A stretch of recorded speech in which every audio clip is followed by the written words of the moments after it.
সুপ্রিয় চাষি ভাই, আজ এমন একটা অর্থকারী এবং পুষ্টিকর একটা ফসল নিয়ে একটু কথা বলবো আপনার সাথে।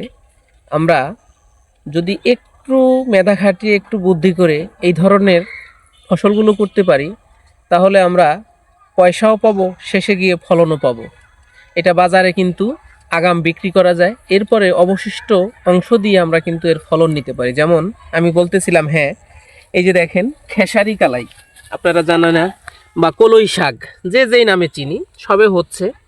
এটা কিন্তু আপনি যদি ভালো খাবার দিয়ে, মানে ভালো সার দিয়ে, গোবর সার বা রাসায়নিক সারের মিশ্রণ দিয়ে যদি আপনি এটাকে বপন করতে পারেন, তাহলে এটা কিন্তু আপনাকে অত্যন্ত আয়রন সমৃদ্ধ একটা শাক দিবে।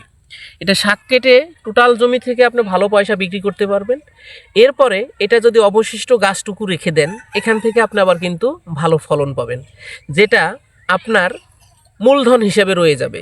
তাই আশা রাখবো আমরা ফসল চাষ করব সব দিকে খেয়াল রেখে, মাথায় একটু বুদ্ধি খাটিয়ে যদি করি, তাহলে অবশ্যই আমরা লাভবান হতে পারবো।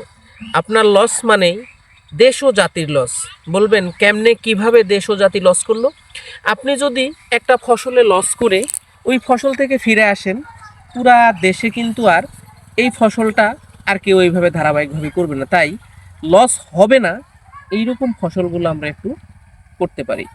ধন্যবাদ।